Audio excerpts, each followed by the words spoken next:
Good morning and welcome to Moments with Melinda. My name is Melinda Moulton, and today I have with me one of my most favorite humans on the planet, Mark Redmond. Hi, my dear. How are you?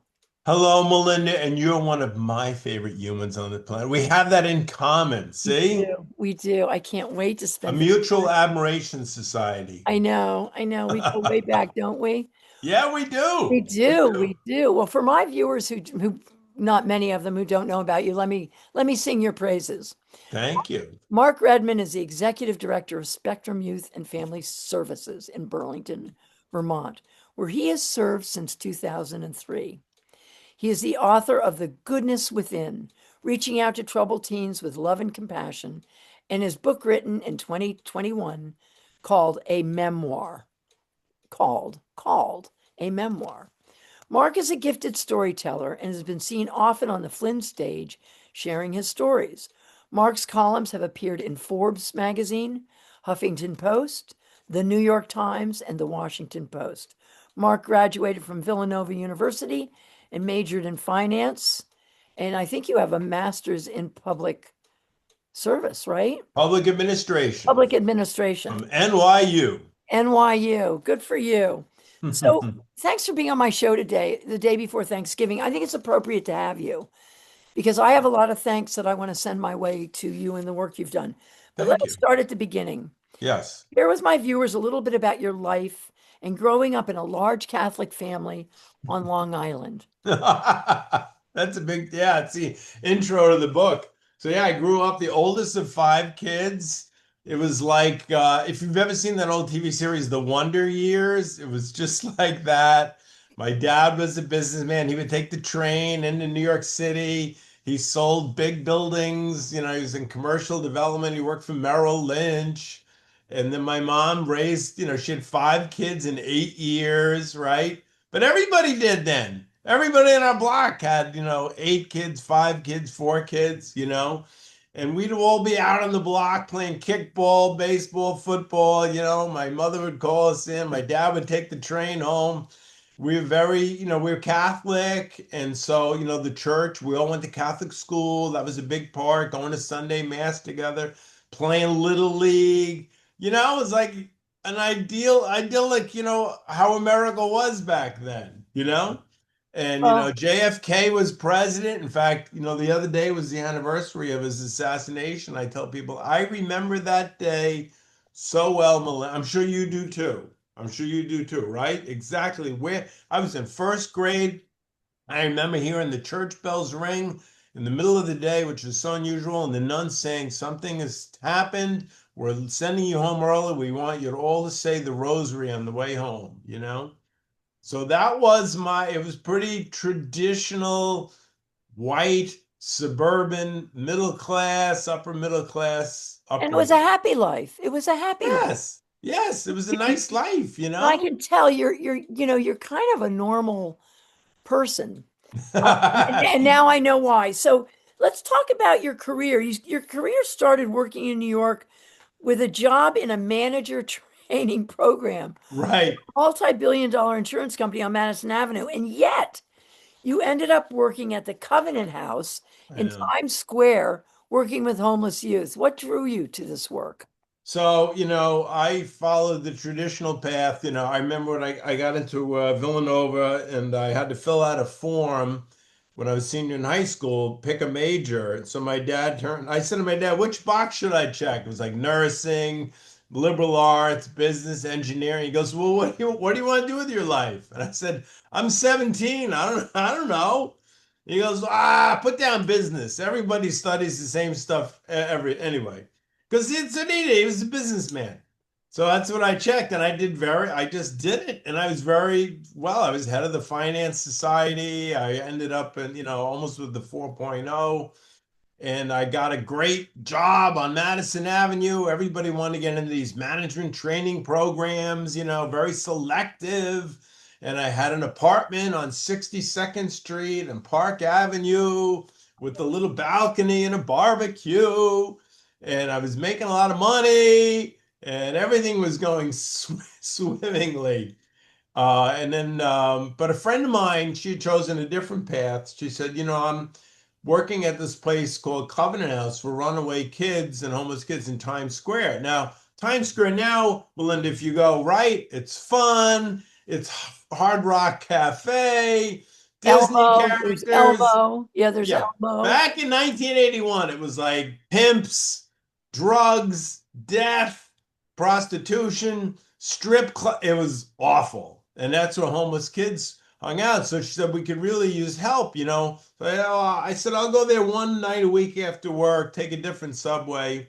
So I would just, hand out snacks, play basketball with the kids, and kind of slowly I began to realize, like, this is really what I want to be doing. I really didn't enjoy the work at the insurance company. Yeah, I was making a lot of money and my future was all laid out. And I remember being at this meeting, and I write about this in the book, where this big executive was like, I'll make up the numbers. Okay, it's 1981, and our goal, we're now, 2 trillion in assets, and we got to get to 10 trillion in assets by the end of the decade. And that's what you all have to devote yourself to. And I remember sitting there thinking, like, that's not what I want. I'm not saying it's wrong or it's immoral. I'm just saying that's not what I want to dedicate myself to. So much to my parents' chagrin, because they had paid for my college education, I quit my job. I gave up the apartment. I became a full-time volunteer. I didn't even work at Covenant House. I was a full-time volunteer living there across the street from a strip club and a crack house, making $12 a week, working with homeless youth, and that's how I began. That's amazing. So that's how it That's started. a And that great was story. 44 years ago. Isn't that 44 years. And crazy? look at you now. Look at you now.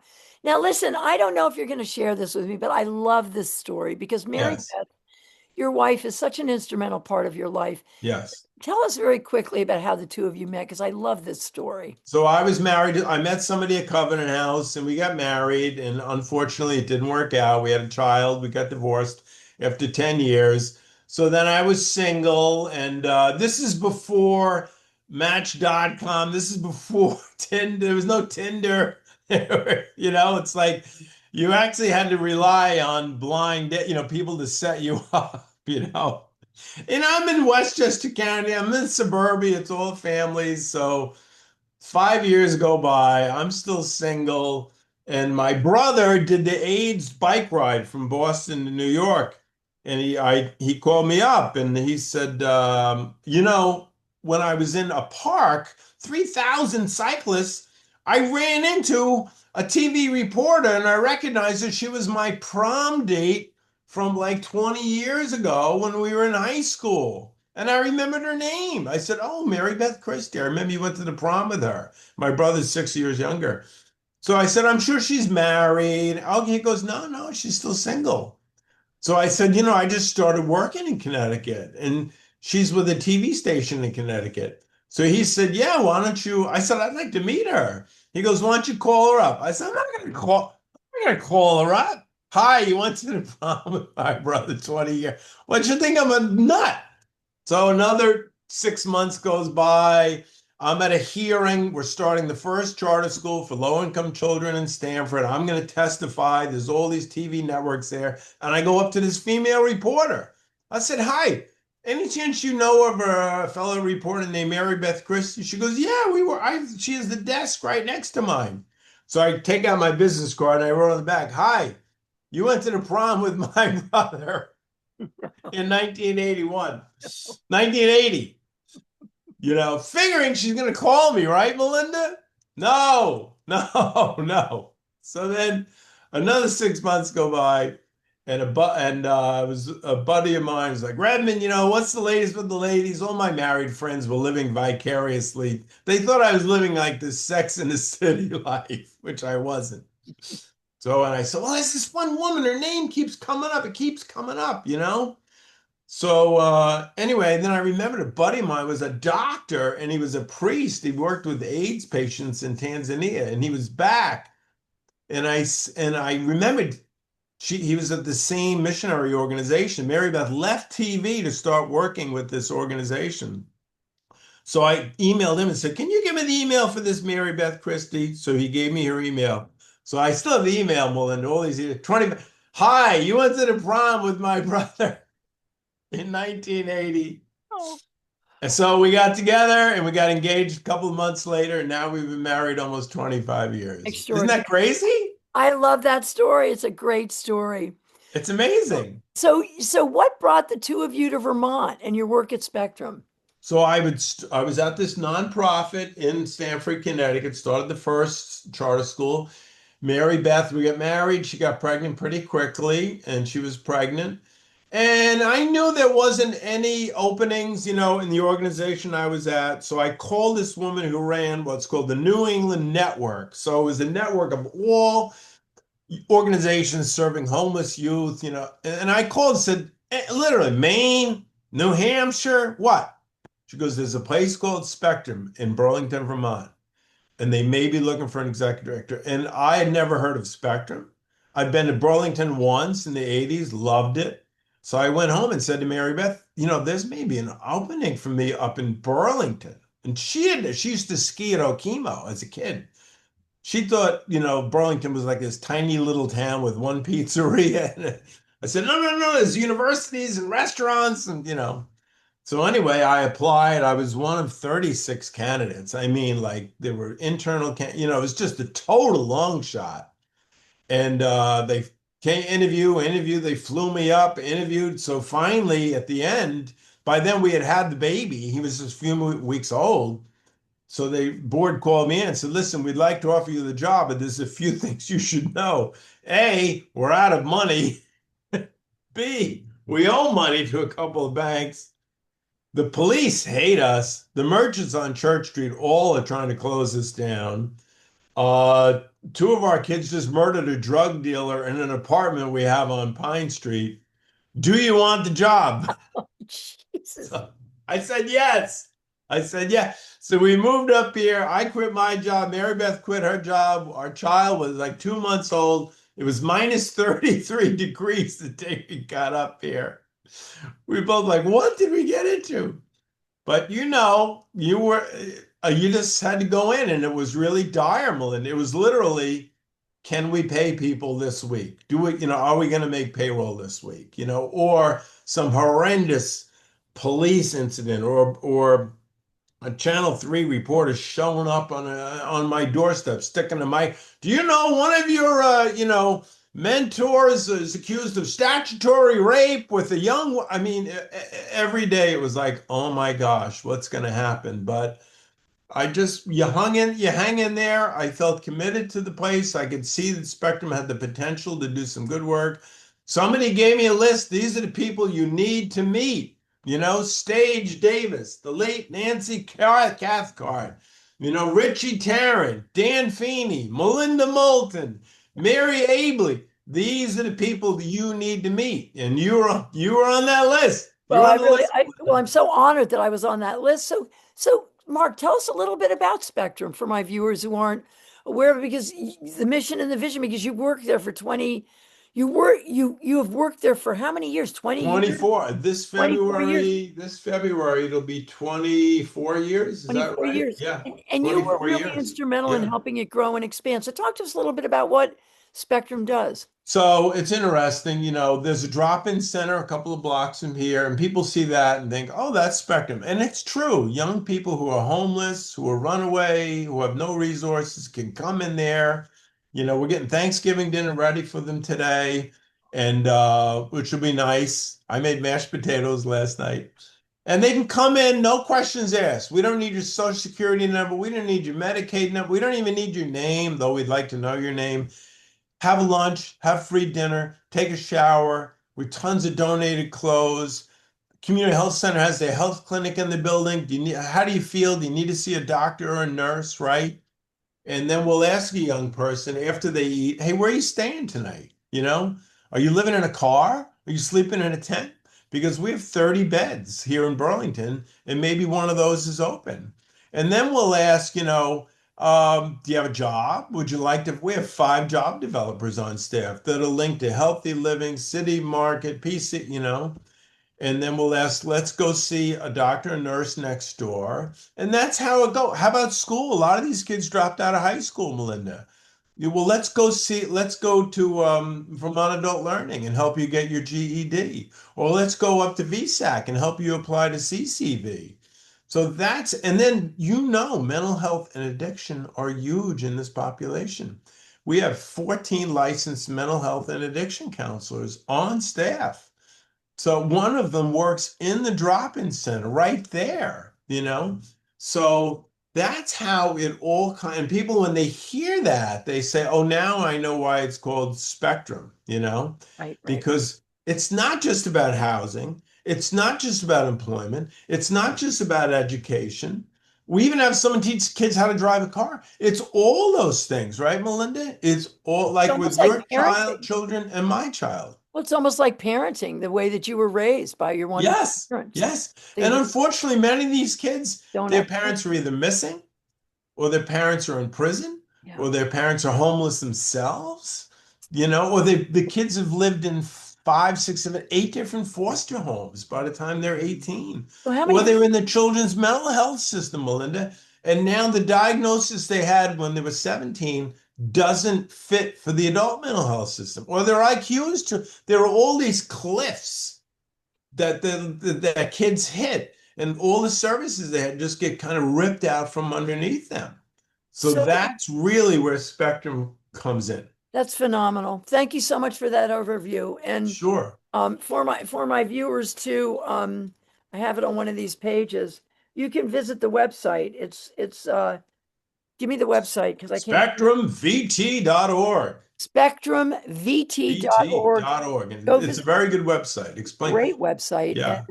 And also make a donation. I really appreciate Oh, yeah. That's on there about a yeah, hundred times. that is, I know, I've seen that.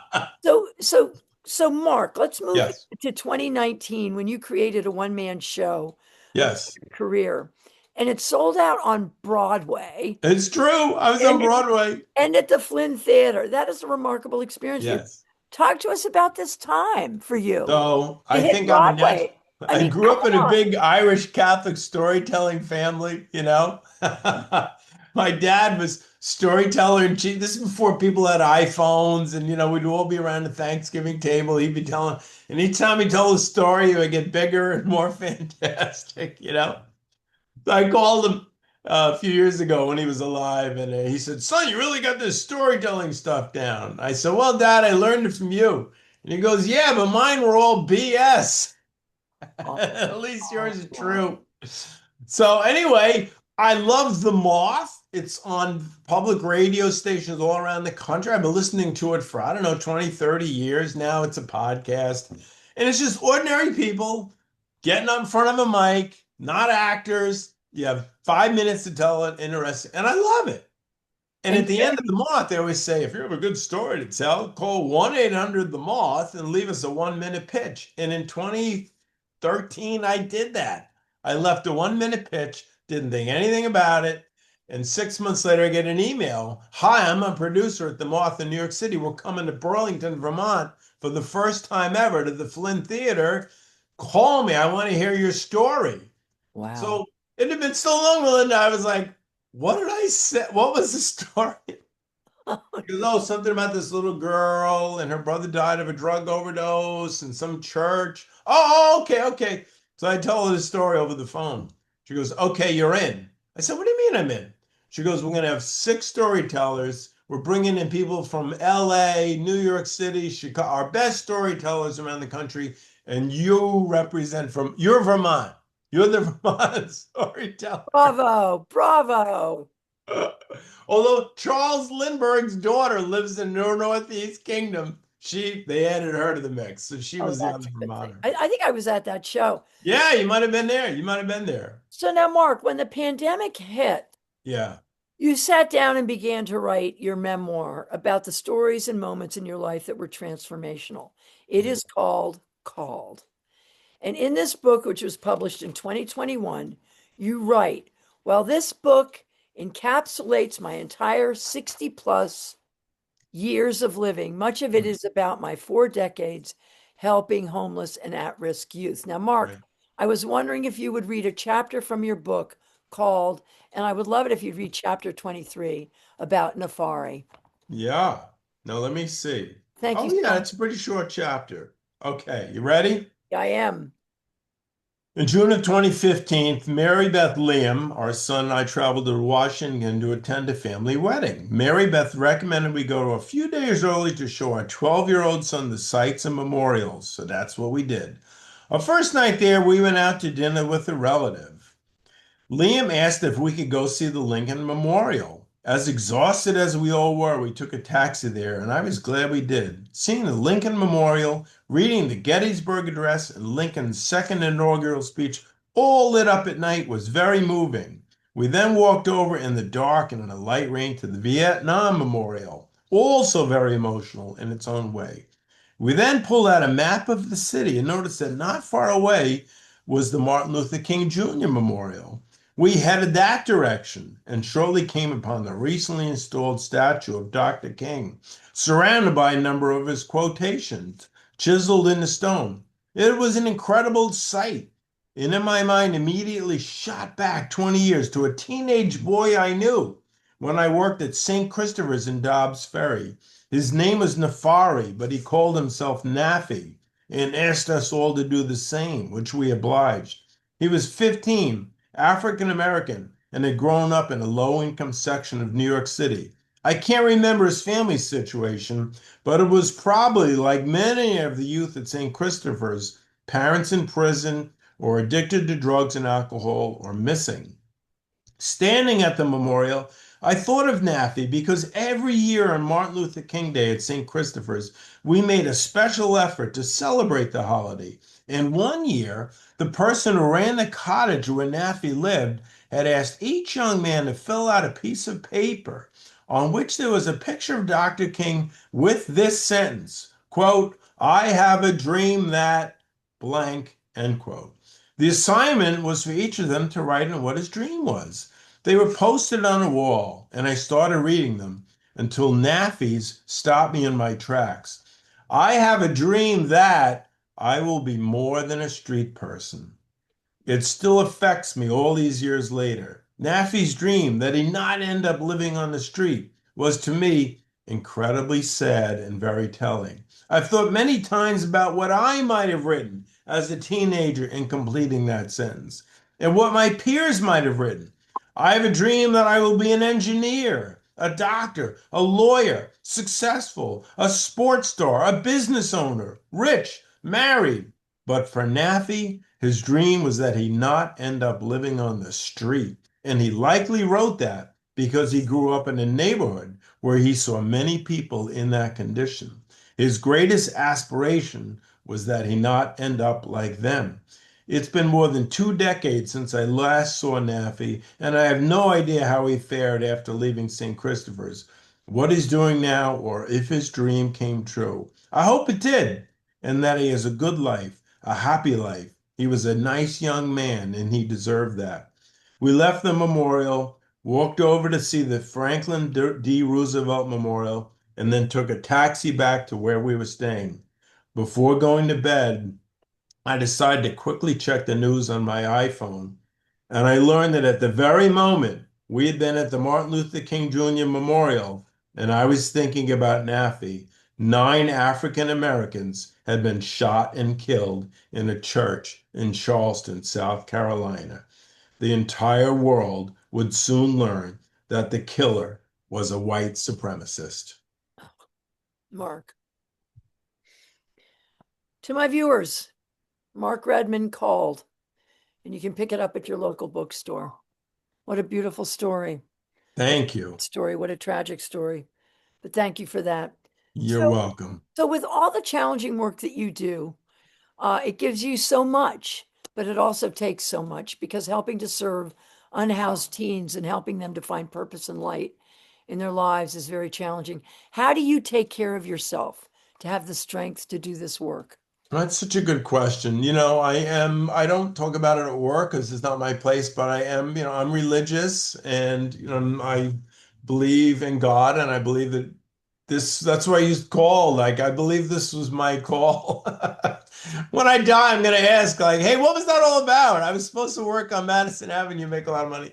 But that helps a lot if you really have a spiritual basis, and you don't have to be a Catholic or, some kind of spiritual life. I meditate every morning for the first 20 minutes of every morning, and then I try and meditate again later on in the day.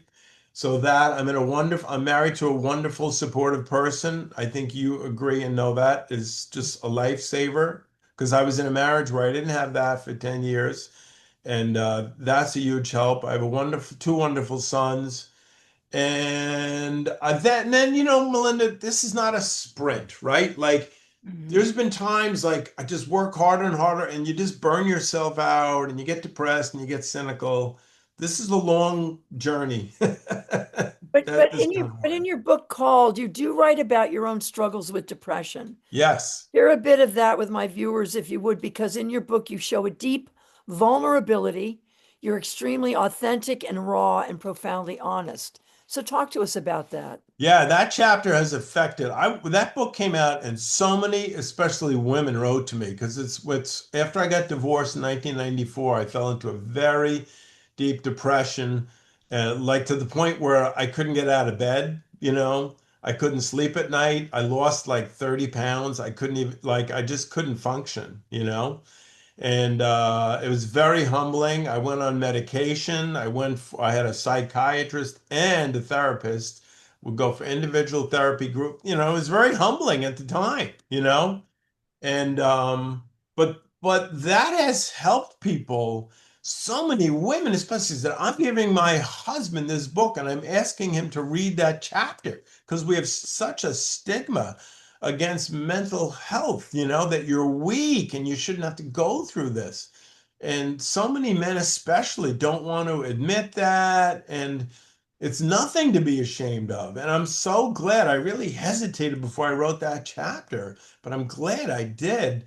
And, I've struggled with depressions. Oh, that was a very serious depression. It really sunk me. And thank God I came out of it. And exercise is key. I tell people, and now I'm kind of in my wider family, all my cousins. If somebody's going through a period like this, I'm the one they call, and I'm like, these are the things. Don't be afraid to go on medication. Don't go be afraid to see a therapist. Make sure you exercise. Keep a routine. Get yourself out of bed. You got to force yourself out of bed. Get out of bed. You're here. So it has been I'm really glad I wrote the chapter now. And Oh, I've had other periods since then, but now I know, like, I can feel it coming on. I know how to handle it. I'm like, it feels crappy, but I've been through worse and it always ends. So I'm really glad, first of all, you asked me about that chapter, and I'm really glad I wrote it because I thank you. hesitated when I wrote it. Thank you. Yeah, I don't feel like in this book you've hesitated. So I'm Yeah. glad you did. So let's get into some stuff that's going on right now. During this time of division and fear in our country, where people are being picked up off our streets and the military is present in our cities, you are all about the spirit of compassion, care, and love. You believe that miraculous things can happen.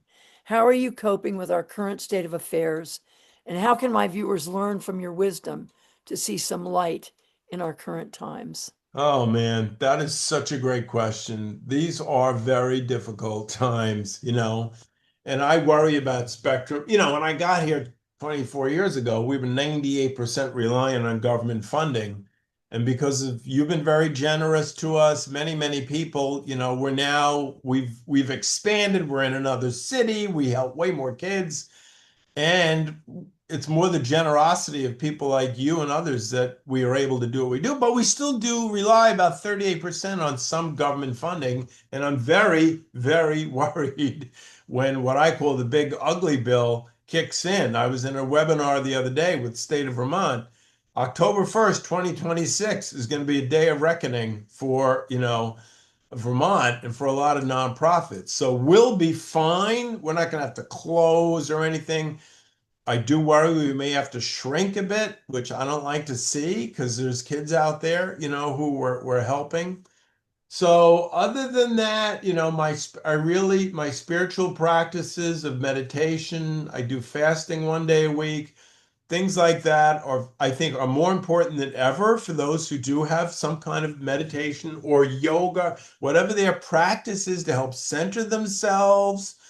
Otherwise, if we start to give into fear, if we start to give into, they're gonna call us nasty names, we're gonna call them nasty names, like we have to really try and base ourselves on what's important.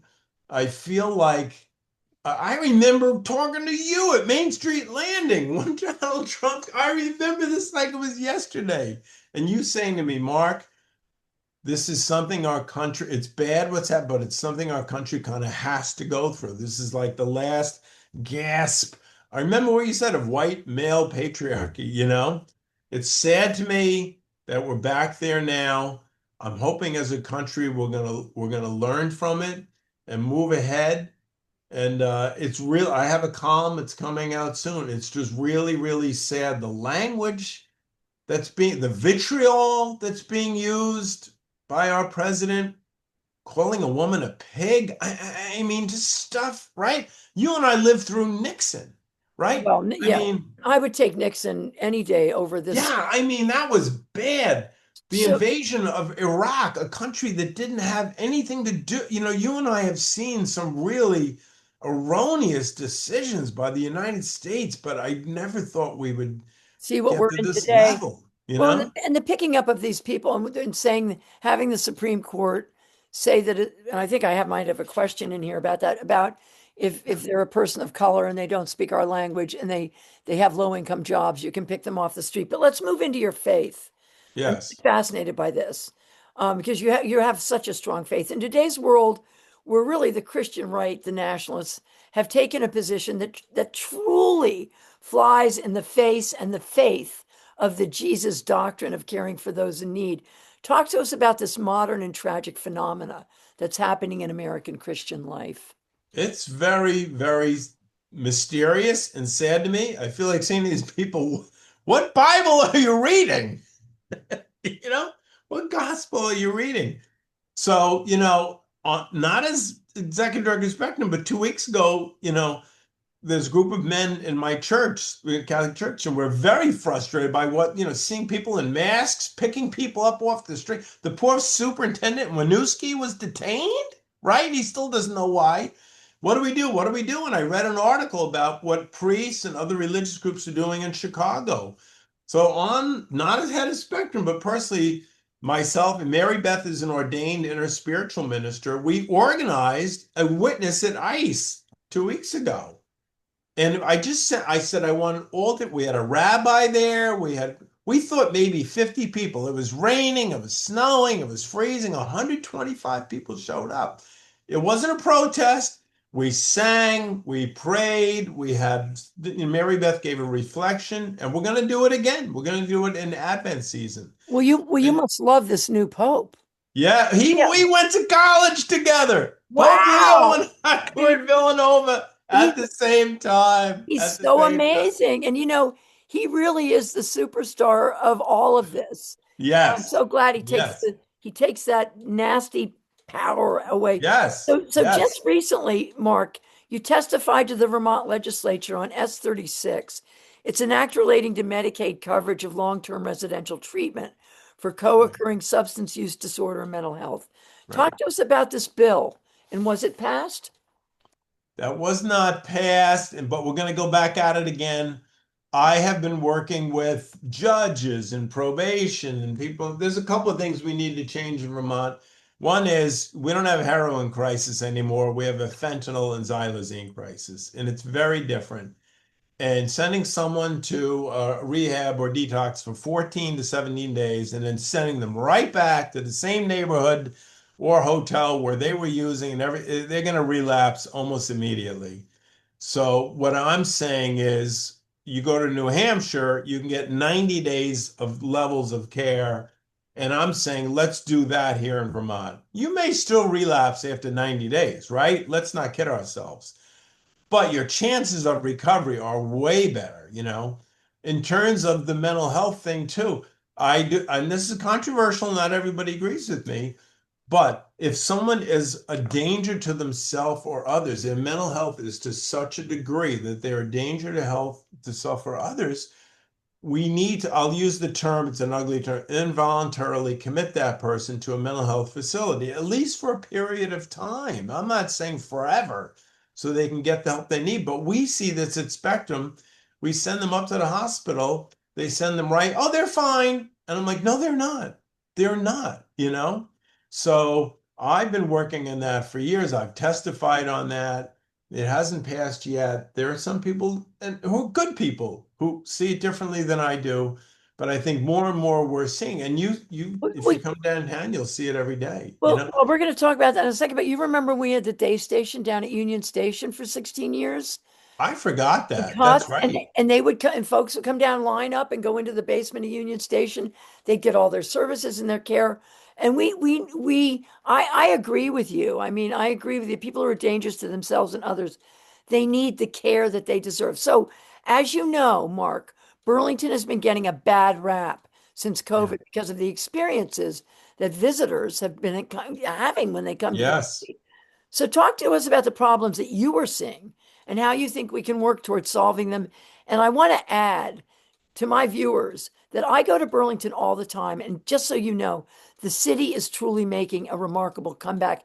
And I give a big hats off to Building Burlington's Future, the new group that has started up that's doing a lot of great work, plus a lot of the other nonprofits, including Spectrum. But talk to us about what you're seeing in Burlington and what we can do about that. Yeah, I'm part of building Burlington's futures too. The Ashes reached out to me, Ernie Parmelo, and so they included me in there right away. In fact, when the governor came in a month ago, they had two nonprofit leaders there, myself and Shabnam Nolan from King Street Center. So that I was really privileged and I was very grateful we got invited to that. So there are good things. I think having Sean Burke back as our acting interim police chief he was a very good police officer here, great chief in South. We're very, very fortunate to get him. So I think we're making our way back. A lot of the construction is almost done. There were a number of things that were working together. I mean, Melinda, it's a wonderful city, right? I don't have to tell you that, you It's know. I I think mean, one the of the most beautiful first time I came here in the 80s, I remember leaving, looking in my rearview mirror, seeing Lake Champlain in the background and Mount Mansfield. I mean, how many places in America have just the geographic beauty that we and have, the right? people. I mean, the Yes, people, yes, the leadership of this city is phenomenal. yes, it really is. People are committed. They want to help. They help Spectrum. We have some COTS. We have some wonderful nonprofits. They work together. There's no rivalries where we're out, we're all supporting each other. Absolutely. So to my viewers, I want to encourage you this holiday season. Shop Yes, local, go into Burlington. The stores are open. Great yes. local products. Please go to Burlington and eat there, shop there, and hang out there. And you can buy my book at And Phoenix yes, at Books, Phoenix right on, Books. And I will see you right on because I'll Church be there. Street. So I just want to ask you this because this really bothers me. Why Yeah. has the right waged a war on diversity, equity, and inclusion? I mean, what are they afraid of when it comes to lifting up Americans who have been marginalized? I mean, what's the big deal? It's like going after LGBTQ. I mean, it doesn't hurt the I mean, why? I don't get it. I really don't get it. We have a diversity, equity, and inclusion committee. People have said, "Are you going to rename that?" I'm like, "No." No. I I mean, was at a thing at the State House and somebody said, "These universities and these law firms that are all like getting rid of dating. their are making a big mistake because they are doing it thinking, oh, if we do this, the federal administration they'll take it easy on us. Instead, no, it's a sign of weakness. If you Exactly. give in on that, they're just going to come after. So I have said to our board of directors, we're still going to do what we Absolutely. do. I'm Well, not renaming anything. We're not doing anything wrong. We're not breaking any law. but And, it's 40%, this is true for Spectrum and the country, 40% of the homeless youth at Spectrum are exactly. LGBTQ, even Exactly. though only like 5% of the teenage population in America identifies as LGBT. What does that tell you? That there's a huge family, whatever, discrimination. That's why so many end up homeless. Right. Not just Spectrum, that's countrywide. We need, these kids need us to stand. And And if people acceptance and here, love. my wife and I took in an immigrant family 22 years ago from Somalia, 5 kids, that's in the book. 5 kids, ages 1, 3, 5, 7, and 9. Met him at the airport. Father didn't come. He stayed back in Kenya at the refugee camp. The mother, and we have stuck with that family. 23 years later, the oldest girl has a master's degree, helped another girl get a full scholarship at Champlain College. She's working for Vermont Legal Aid. Most of those kids have done really, really well. America is, for all of our problems, Melinda, it's still the land of It opportunity. is, and it's still the greatest country in the world. So, and I know that we're both worried about our democracy, I am. without saying. So we're coming to the end of our show. We've run over, but I needed the time with you.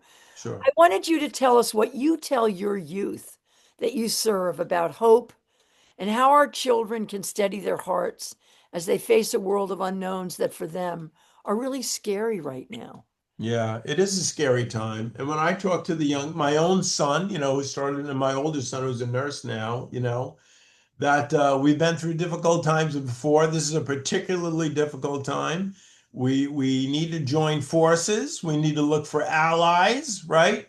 And people ask me, "Oh my gosh, Spectrum must be depressing," and I'm like, "No, like I've seen so many kids who had faced unbelievable odds and yet transcended the odds and are doing really, really well. A young woman who was living in a car who's now halfway through her master's degree and interning with us.